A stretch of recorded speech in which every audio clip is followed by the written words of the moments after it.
Good evening, everybody. I welcome you all for this virtual meeting today. In this meeting today, we'll be going on a virtual tour onto two temples. The one is the early Chola temple of Srinivasanallur, and the next one is Kadambur.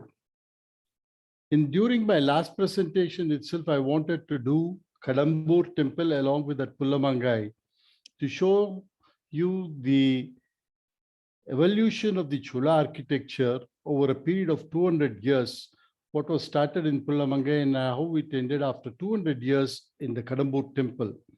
And unfortunately, for want of time, we could not go ahead with the Kadambur temple presentation. So this presentation, I've included another early Chola temple of the similar period built by Parantaka, that is located in Srinivasanallur, along with Kadambur. Again, this is going to present you a beautiful view of how the Chola architecture emerged over a period of 200 years. So with this note, I all welcome you all again for this wonderful presentation on these two temples, and let's go into that.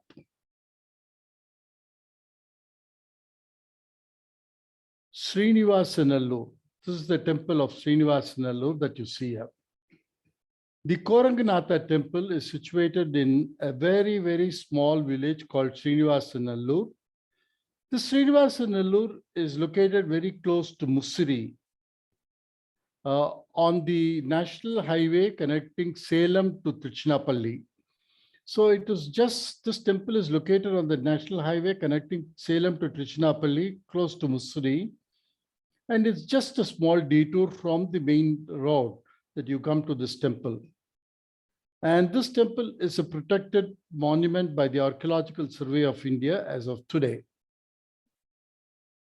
This is one of the early Chola temples built by Parantaka I. And early Chola temples, what we saw last presentation also, had a remarkable influence of the Pallava architecture, which is seen in these temples. And this particularly, the Srinivasanallur temple is a very, very small temple. It's a protected monument fenced up by the Archaeological Survey of India, located inside a village where the cluster of houses are there, and the fence is used for drying clothes that you see here. Unfortunately, though we call it as a protected monument, it's, I would say it is very not done perfectly well. There's a fair-sized Ardha Mandapa attached to the Garbhagriha. Both of this Ardha Mandapa and the Garbhagriha are slightly below the ground level, not to the extent of what we saw in Pullamangai, but slightly below the present-day ground level. And the whole temple is in a small pit-like structure only. The temple faces east, and it's a Dvitala Vimana. And the temple is predominantly built of granite stone, that you can see it here. Of course, the Vimana is again a later addition. The original Vimana of this temple should have collapsed. Maybe it was in a brick and mortar structure, we do not know, or it was for granite stone. That Vimana is lost. The original Makara Osantum is totally, the present one is totally added by the ASI to give you a good look to this particular temple of great Chola origin. The total temple is just a very small temple, 50 meters in length and 20 meters in width. And the sanctum inside the temple is just 12 feet by 12 feet square. And of course, the outer walls are slightly bigger. And there's a small vestibule through which it leads to the Ardha Mandapam. The Ardha Mandapam is a beautiful one with 4 pillars there in that, holding on to that. The outer of the temple is what is so beautiful. That's what we're going to see here. The outer walls of the temples are beautifully decorated with the most wonderful Devakoshtas of extraordinary beauty. And there are beautifully sculpted royal images of Chola. Some say it is royal images, some say it is Devas. And again, we do not have any authentic information to prove that whether it was a royal image or it is a representation of Devas. Uh, and all these images are heavily ornamented. Than what you see in other Chola temples. So beautifully executed images that are seen, but most of them are mutilated. The Adrishtana is composed of Upana, Jagati, Vritta, and Kumuda sandwiched between two lotus cups, Ardha Kumuda and Urdhva Kumuda, both. And of course, the Yalivaris, which is very, very typical of any Chola structure that we see here. The Kanta is almost the best specimens that Koshtas produced during this period. The corners are placed with makaras, with wide open mouths, and you can see riders on animals and horses inside that. That's a very beautiful indication that you can see in the. Now, this is the temple. The sanctum is here. The sanctum is inside the sanctum. It is only 12 feet by 12 feet square, and the outer wall is slightly bigger, almost covering 20 feet there. And there must be a Sandala passage also, which we do not know there. And the Ardha Mantapa is just connected to this beautiful sanctum, and there's a small vestibule there, also connecting both these structures together. What you see here, the granite structure alone is the old structure built by the Chola period. And of course, this white structure that the Vimana on top of the sanctum and on the Ardha Mantapam, the roof on the Ardha Mantapam are all later addition made by the Archaeological Survey of India. And this is a Dvitala Vimana that you see here. And the entire temple, though it is very small, it's beautifully executed in granite stones. The Yalivaris are something remarkable in this temple. You see the beautiful way in which they have depicted the Yalis, the Gajayali, the Simmayali, everything is seen so beautifully and very, very intricately done. I would say that I would rate this as the best of the Yalivaris that you could see in any of the Chola temples here. Amazingly beautiful Yalivaris are seen all around this temple in the outer walls. And the corners, you find again another Yali projecting out with a wide open mouth. And from the mouth emerges a rider on top of an animal or riding a horse or just a rider with sword and so on. So this is an amazing feature that you find in one of the few of these temples that you see here. This is seen in Pulamangai also, but predominantly these structures are very beautiful in this temple of Srinivasanallur. Now again, you see this. You have apart from the Yalis, you have the images of Sphinx also. That is Purushamriham, we call it in Sanskrit. This is a human face with a body of a lion or a Yali or whatever you call it. And this is a very beautiful representation of the Purushamriham that you see in this temple here also. And again, the wide open mouth of the Yalis and the riders emerging out of it is very beautifully done. This is an amazing feature of this particular temple. You find the Kumudavari, and down below on the base, you have the inscriptions of the Cholas also. Mainly, this is all the inscription relate to some of the small gifts that have been made. And unfortunately, this temple, we do not know the original name of this temple. Neither it is a Padal Petrastalam or any records are available for this. And today, this temple is named as Koranganada Temple. Koranganada Temple is a very unusual name, and we do not know why it gets this name.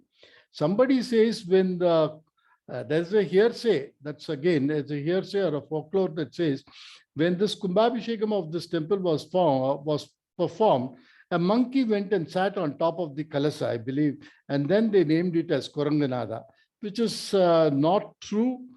I probably think this should be a temple named as Gorakhnatha Temple, which later turned as Koranganatha Temple. I think the Gorakhnatha must have been pronounced as Koranganatha or something like that. We do not know the original name of this beautiful temple. Look at the excellent Yalivaris. Very beautiful, very symmetric, and very neatly arranged Yalivaris throughout the base of this temple. The Adhisthana is also very small, very beautiful, not a very big Adhisthana like what you see in the later Chola temples, but a very minimum Adhisthana is seen there with the Padma and Kumudas and all that. An amazing structure of the base that you see there along with the Upapitas also.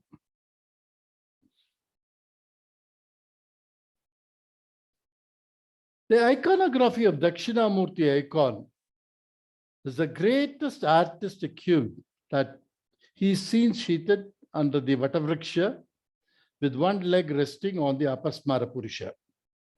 This is one of the best of the icons that you could see here. Of course, this image is what you call given an artistic representation. We'll come to the original image a little later.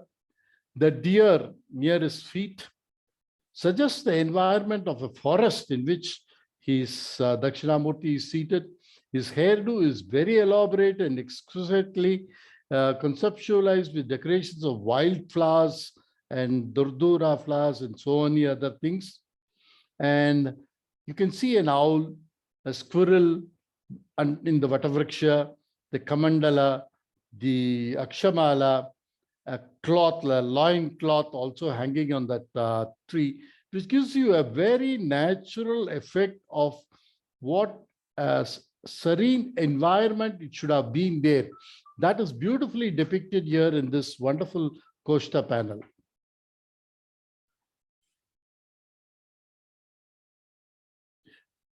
Sorry.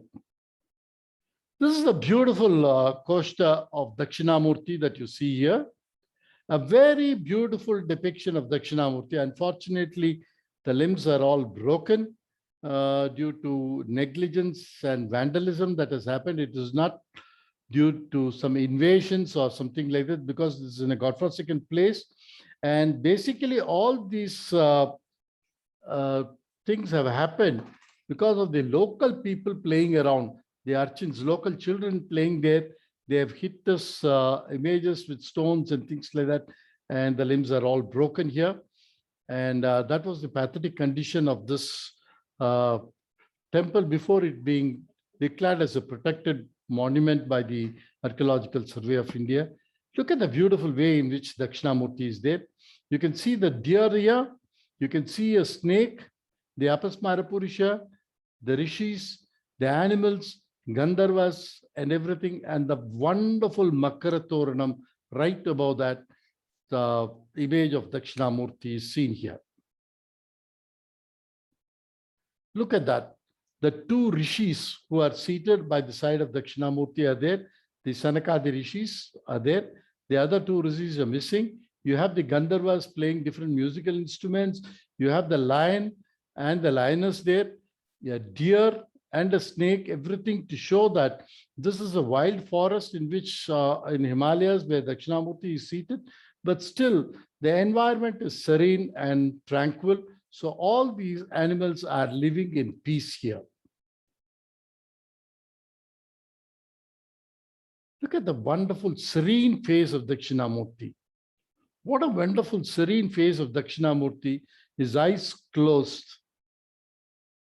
Look at the skull decoration in his head, the Chandra, all the curls, the matted locks are there, is curled up, is called as Bhadra Kesha, and it's all tied up like that, with decorated with a lot of wild flowers, you see.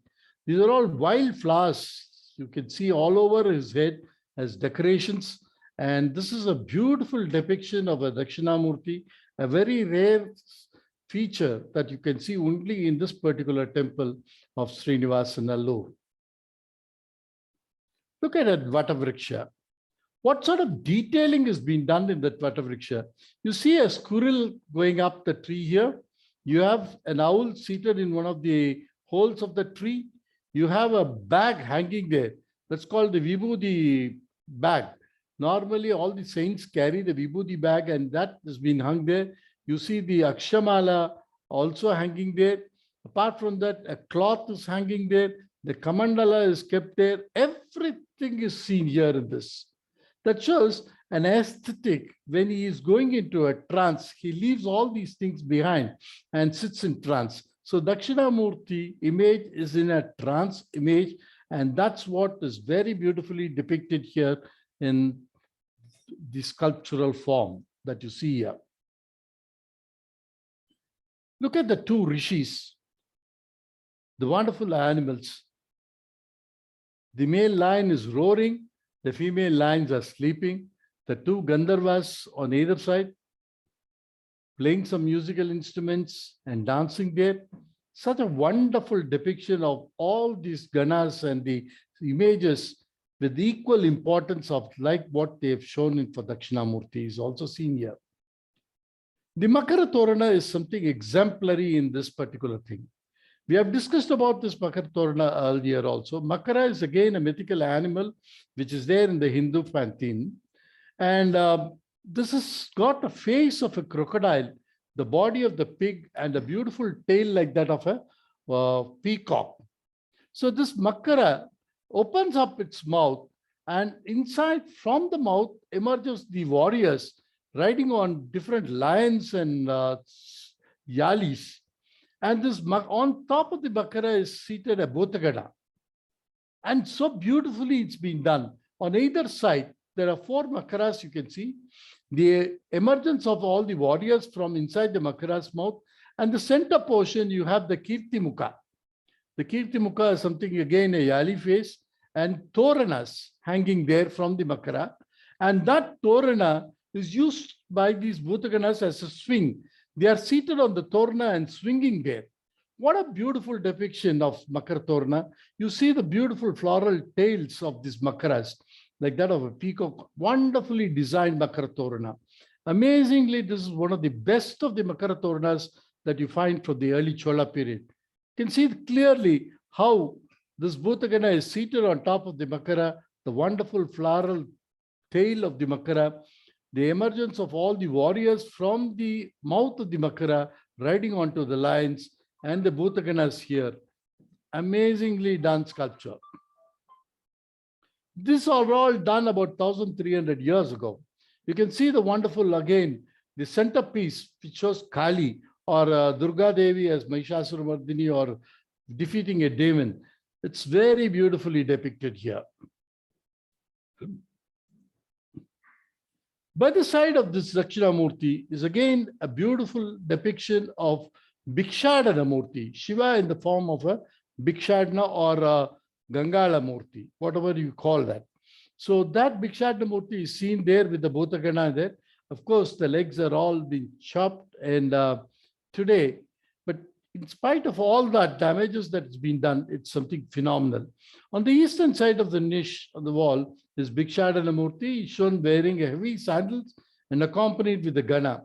The other niches on the walls are placed the images of male attendants and female demisals. Look at that.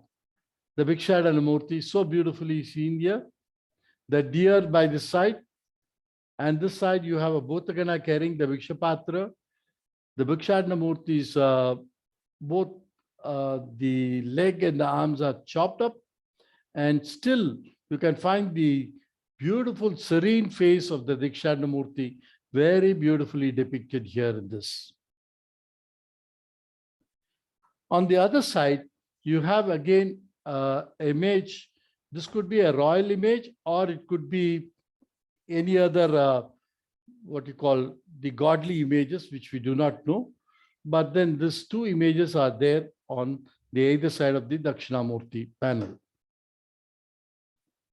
Now coming to the panel on the west side behind the Garbhagraha, the centerpiece of the Koshta is practically empty. And probably in all possibilities, they should have had an image of Vishnumurti there. And because of the Makara Torana there, we could assume that it should have been a Vishnumurti flanked by 2 deities. And if we consider this was a Vishnumurti, probably this should have been the images of Sri Devi and Bhumi Devi.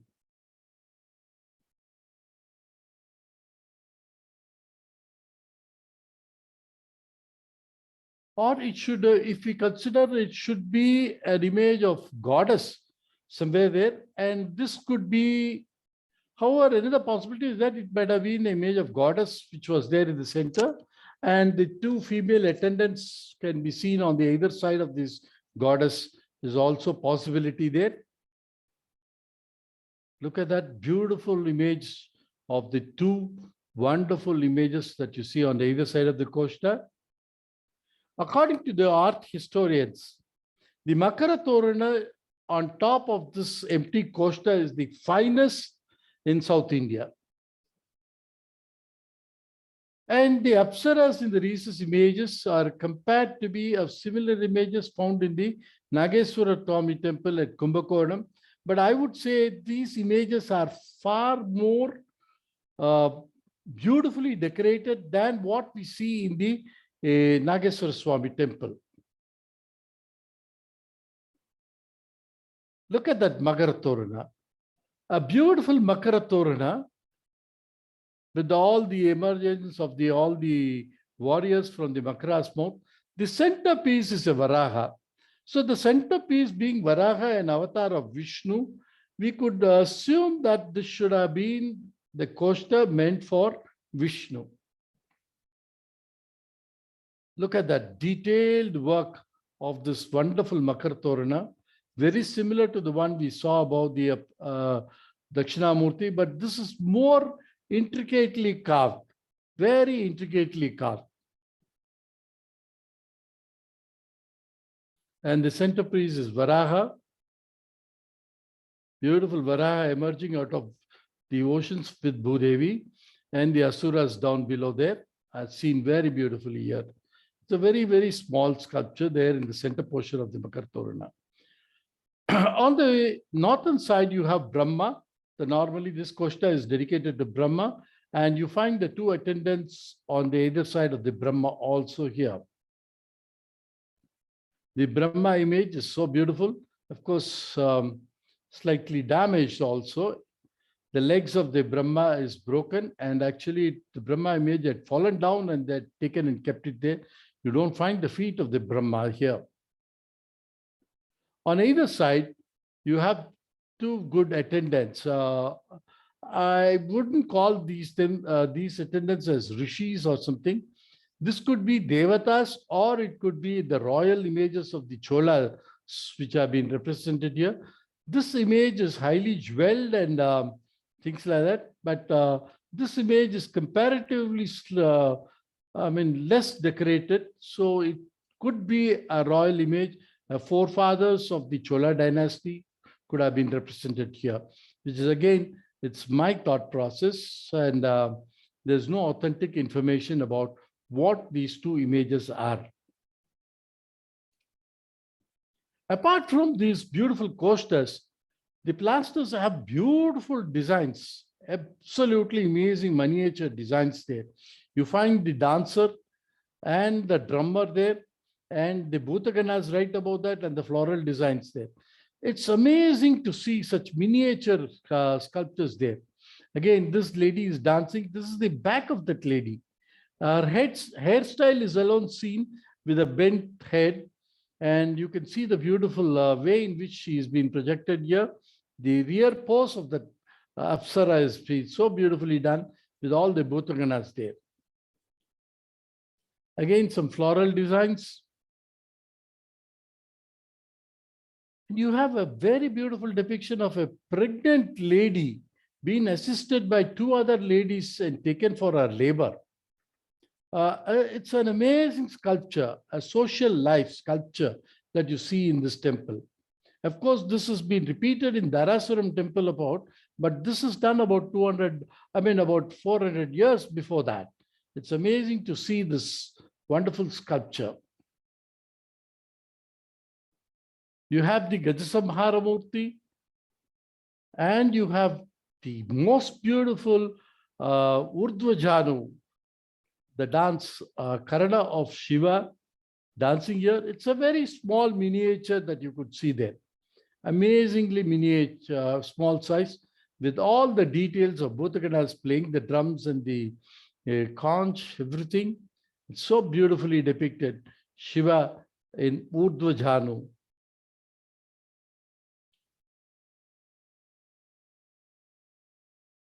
Koranganatha temple in Srinivasanallur, as it's called today, though it's small temple of the early Cholas, it stands out as a great specimen of the Chola dynasty in its architectural representation.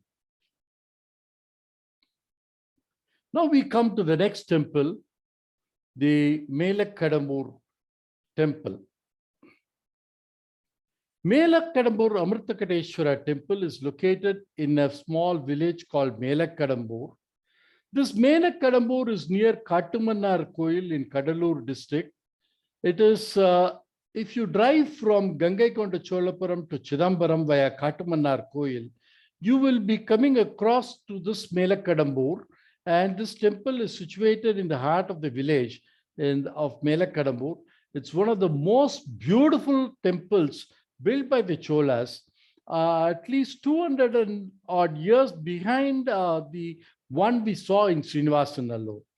Both are architectural wonders. Both are beautifully sculpted images you can see all around, but still there is a difference in both when you compare it and see it.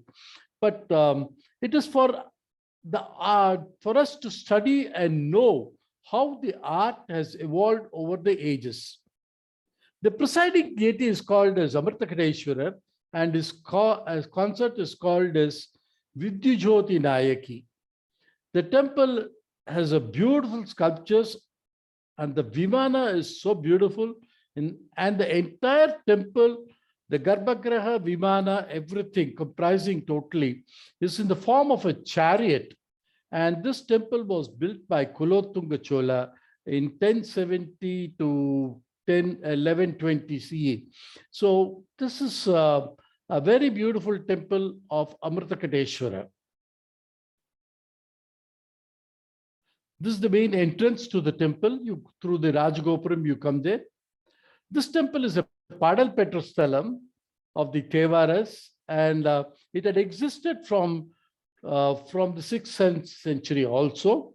And Tevaram Apparas sang a Tevaram about this beautiful temple.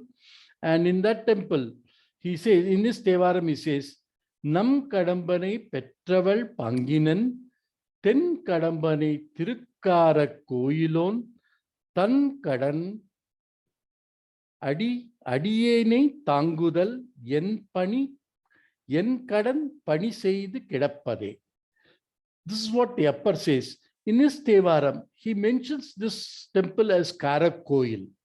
Though this temple was built only during the 12th century in this form of chariot, probably the earlier temple of brick and mortar structure, which had existed here during the time of Appar in the 7th century, also should have been in the form of a chariot.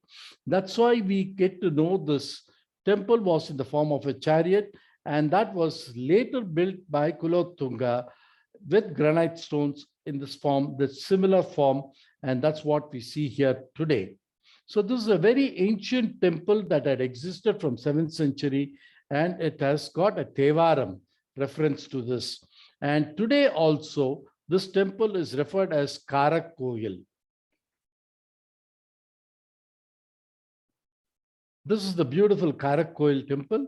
All brick structure should have been built of the granite structure by Kulothunga, and the probable date for finishing this temple is somewhere about 1113 CE in his 43rd regional year, where the Vimana is in the form of a total chariot. It is known as Karakoil, and you see the later additions were also made during the Vijayanagar period later. The Vimana in the form of a chariot with wheels, and it's shown as if it's been pulled by horses. And the entire temple is studded with intricate and beautiful sculptures that you see here. Be it the huge Koshta images or the bracket figures that you find with artistic execution seen all over this particular temple. It's amazing to see this beautiful temple of Karakoil. Now, this is the Karakoil. This is the original structure built by the Kulothunga Chola. This structure, what you see here, is a later addition that has come during the Vijayanagar period. And of course, all these things are later additions. Original temple also, which was made in brick and mortar, should have been very similar of that of a chariot. You see, the entire temple looks like a chariot, which has been pulled by the four wheels of the chariot and pulled by the horses here. The wheels are seen there and it's been pulled by horses. It's amazing depiction of a beautiful form of a temple in the form of a chariot.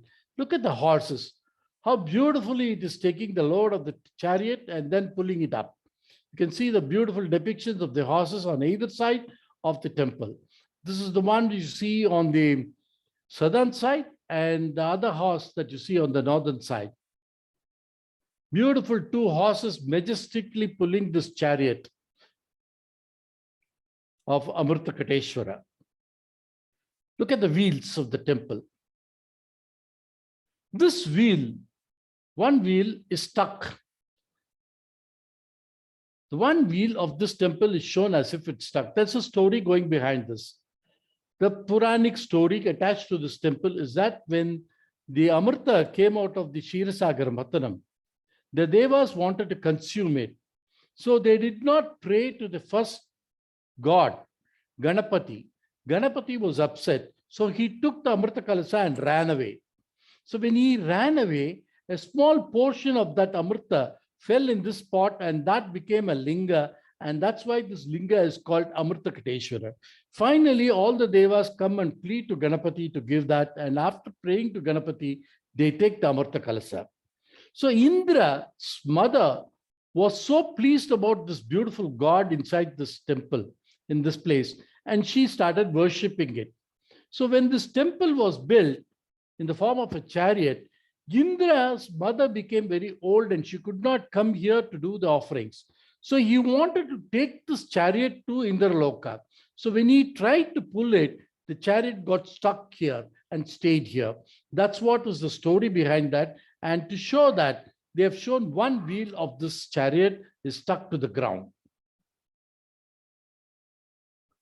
Look at the beautiful koshta, the first koshta that you see here, where you have Ganesha on one side, Agastya there, and the center portion, you have the Ardhanarishwara. What a beautiful depiction, very artistically done, all done with wonderful granite, dark black granite. Look at the sculptures above the koshtas also, all very intricately done.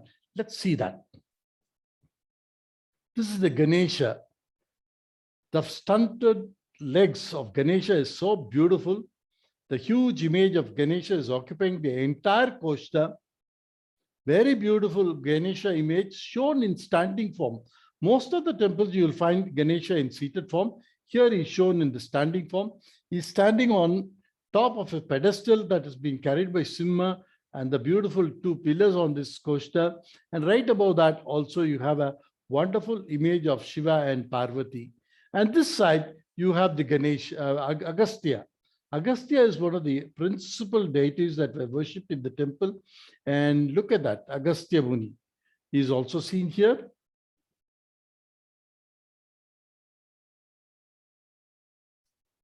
Look at the image of Shiva and Parvati on top of the Ganesha's koshta. Very beautiful image of Shiva and Parvati there. And again, on this side also, you have the seated image of Shiva and Parvati, and our people have put all the electrical wires on top of them. And that's how they are able to maintain this wonderfully.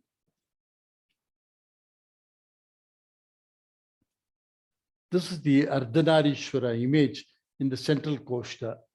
Look at the central koshta is projecting out as if it's a total sanctum by itself. And the beautiful pillars are decorated with the seated lions, and the pillars are on top of the lions. Very, very beautiful pillars. And the central image of this Ardhanarishwara is so huge and done of beautiful granite and amazingly beautiful image that you could see here. Look at that.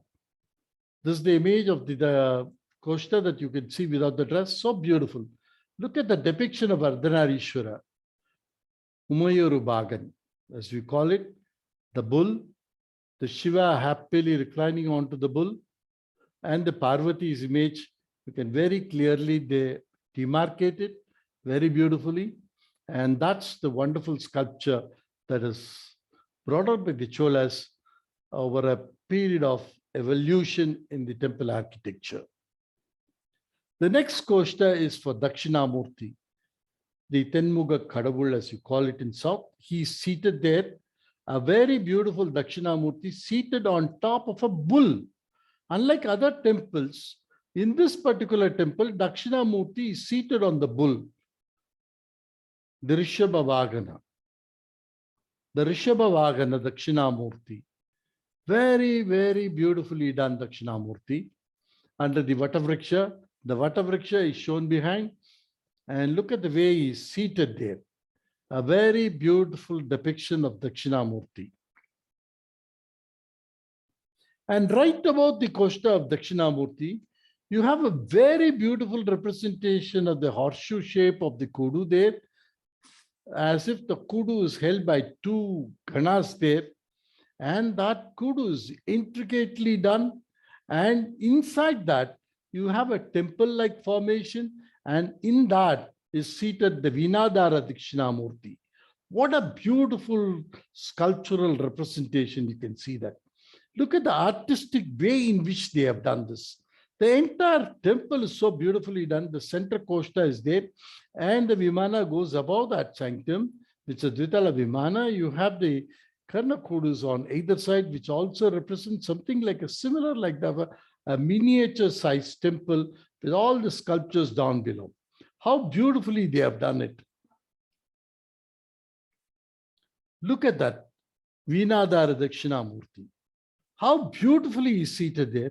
And right above that temple-like structure, you have a koshta made, and then inside that there's a godly image of Shiva flanked by two apsaras on either side. What sort of introductions of so many sculptures into that small, minute area they have done it. And look at the designs that they have incorporated into this Karnakur. Amazingly wonderful floral motifs and the animal motifs that you can see here. That is the great Vinadhara Dakshinamurti. On either side, you have a royal image of the Cholas. It could be, or it could be some Indra or somebody, I do not know. We don't have exactly what this image represents. And this side, you have a Rishi. This Rishi is a very rare representation that you see here. This Rishi is called as Roma Rishi. And the Sthala Puranam of this temple says that Roma Rishi worshipped the Samarthakateshwara here. So they have depicted this Roma Rishi. Roma Rishi is one of the very, very rare representations that you could see here in this temple. Roma Rishi is seen here only in this temple. And there is also in the Gotras, they say, Roma Rishi Gotra is also one of the Gotras that goes along with the Rishi Paramparas. So this Roma Rishi is beautifully represented here. And on the rear koshta, you have the Mahavishnu in the seated form. Mahavishnu in the seated form. On either side, you have the Garuda and the Hanumanta, Periya Tiruvadi and the Siriya Tiruvadi, as you call that in the Vaishnavic terms. Those two Tiruvadis are there, and the Mahavishnu is seated there on the Simhasana. Right above that, and that's the Mahavishnu, you have a royal image down below the foot of Mahavishnu. It could be Kulotunga or somebody, I do not know. And look at the way they have incorporated such elements like of a Deepastambam. So the Agal Vilak or the lamps are lit here and kept. So that gives the lamp. So this is an inclusion that they have done it in the sculpture itself while creating this film. You can find it in all the kostas that you can see here and many other places all around this temple. This particular insertion is there, which is very rare. And this is what I saw in this particular temple and not repeated in any other temple also. Right above that seated Mahavishnu on the Koda, you have again a seated Mahavishnu a very beautiful seated Mahavishnu in his Ananta's, what do you call it, the Sarpan seat. Vaikuntanatha Vishnu.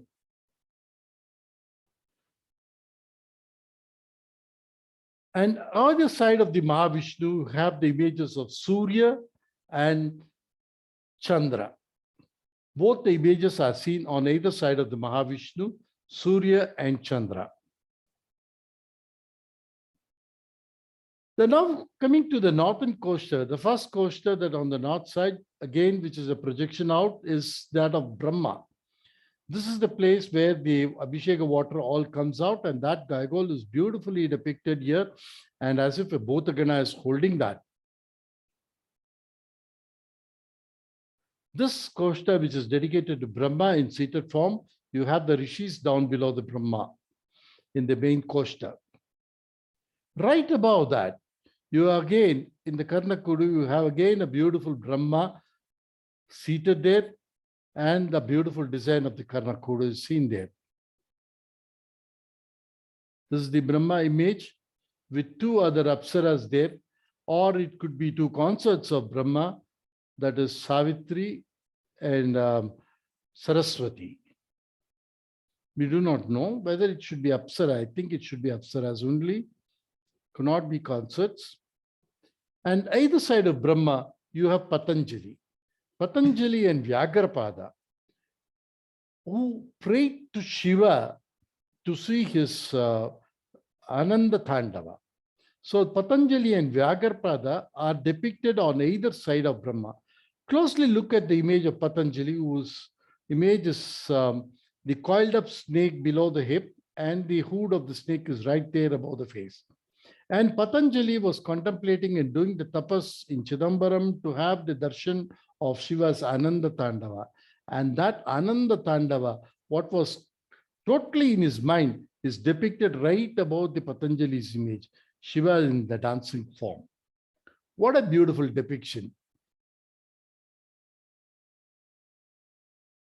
Again, this side, you have the Vyagrapada Maharishi. And the next coaster is dedicated to Ganga Visarjanamurti. Again, a beautiful sculptural representation of Ganga Visarjanamurti. Shiva removing the Ganga from his matted locks and pacifying Parvati. So there are two forms of Shiva. One is Gangadhara and one is Ganga Visarjana. When you have the Ganga Visarjana, Parvati's face is slightly tilted away, and Shiva is, one arm is put around the Parvati, pacifying her. And that form is known as Ganga Visarjanamurti. And this Ganga Visarjanamurti is seen very beautifully depicted in this coaster. Look at that. Wonderful depiction of Ganga Visarjanamurti. And the next one is Uma Sahita Murti. Again, a beautiful representation of Shiva and Parvati together. And these are all the coaster images which we saw. Now, again, the last coaster has got a representation of Durga Parameshwari, or Vishnu Durga, as you call it in all the temples. Look at the beautiful Vishnu Durga, and look at the huge Mahisha head on which she's standing there. Again, a later period sculpture, which is done about 200 years later. So you had seen last presentation, the Pullamangai Durga and this Durga. It's totally different. Both are not identical, and there's no much of correlation between these two.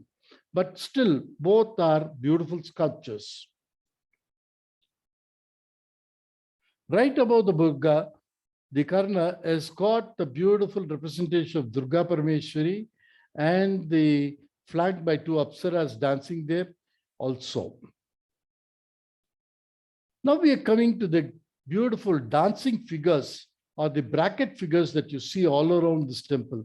You have seen, you can see multiple dancers.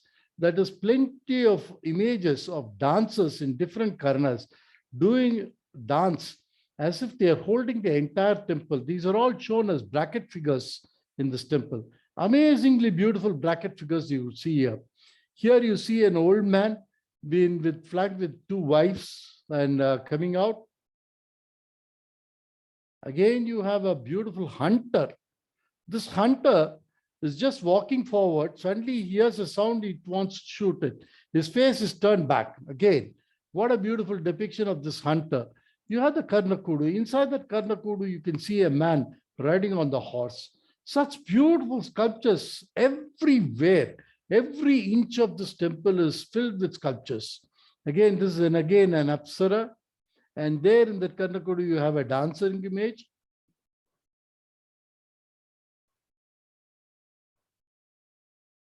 Look at that. Wonderful Apsara dancing there.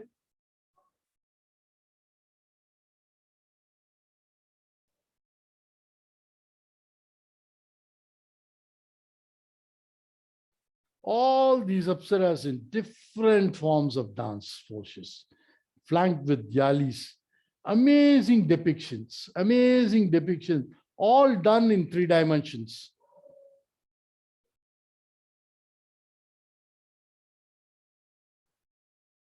So many Apsaras. And the pilasters, small pillars, have got some intricate designs in that. You find the dancer and the yalis on the side. This will be not more than 4 to 5 inches. That's all. That will be the size of these images. Look at the dancers, how beautifully they are depicted in the pillars.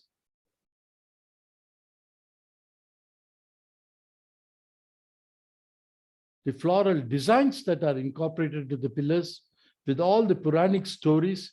You find Brahma here, you find some other story of Shiva and Parvati there. So many stories, everything, all depicted in such miniature forms. Find Nataraja, Shivakam Sundari on one side. You have Vishnu or the Bana playing the drum the other side.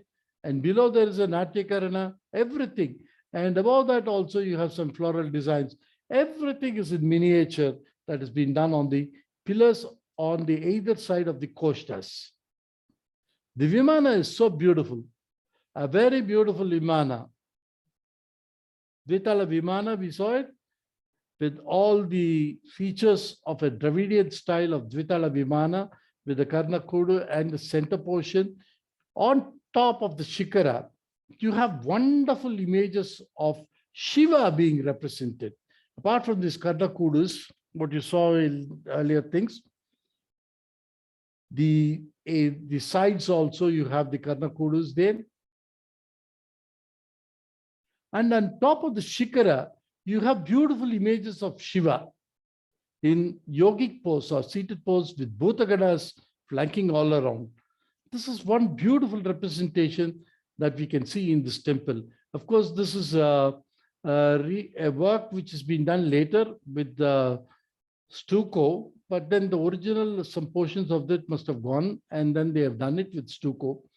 But the original images of this Shiva, which is there on the top Shikara, are still there, that you can see here. And this is the Amritakateshwara and the Devi inside the sanctum of the temple.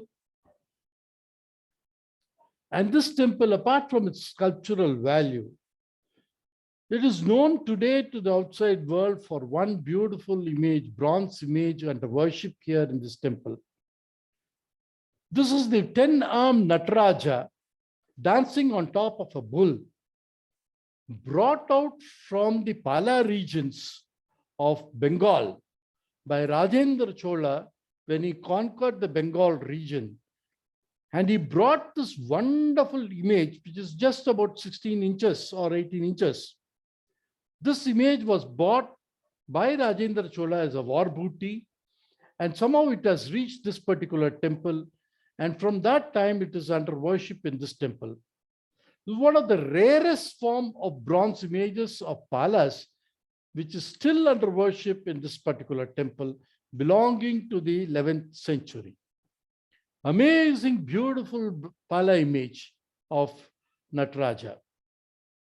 What a beautiful depiction of Nataraja with 10 arms dancing on top of the bull.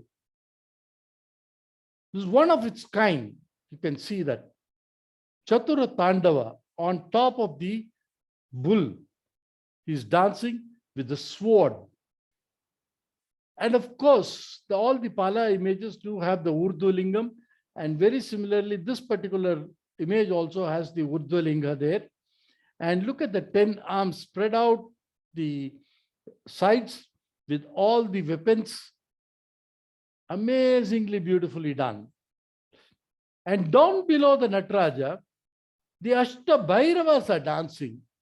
You can see the Ashta Bhairavas also dancing along with Shiva. And this side you have Ganapati and that side you have Subramanya also. And the Nandi playing the Mridangam. And it's a very, very beautifully executed image, or bronze image, I would say. One of its kind. Above that, you have the Gandharvas, you have Vishnu, and the Parvati Devi here, everything.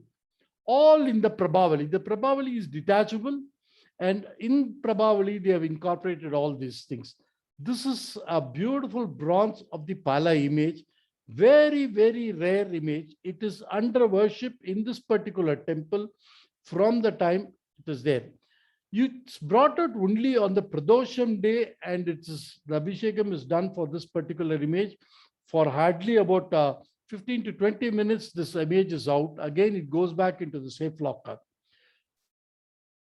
I feel blessed to have had the darshan of this great Nataraja a few years back on Mahashivratri day during the Pradosha Abhishekam. I feel it was my blessing to have a darshan of this wonderful Nataraja on that day. The great temple, rebuilt almost 900 years back and continues to be under worship, stands out to be the great specimen of the Chola architecture. When we compare the delicate, slender, and proportionate sculptures decorating the costas and the marvelous miniatures that we saw in Pullamangai, Srinivasanallur, work with such detailing to that of the huge, fully rounded images in the costas of Kadambur, along with slightly stouted dancing figures, many say the beauty has been lost over the period of time of the Cholas. In my opinion, this could be seen as the work of art of that particular time frame, and not to compare them in bits and frames. I would say each one has got some speciality of its own, and that should be seen only with that particular speciality and not compared. Just like the father and the son are being compared, it is not correct for us to compare what is that and what is this.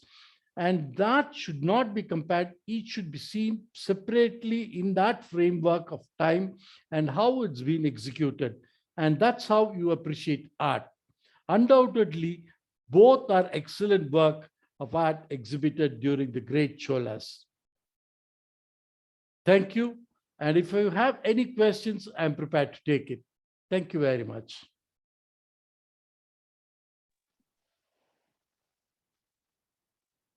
Any questions? I'm prepared to take it. Thank you, Guru. Thank you. I'm looking forward to going to, these are very small temples. I think we can make a visit. It's not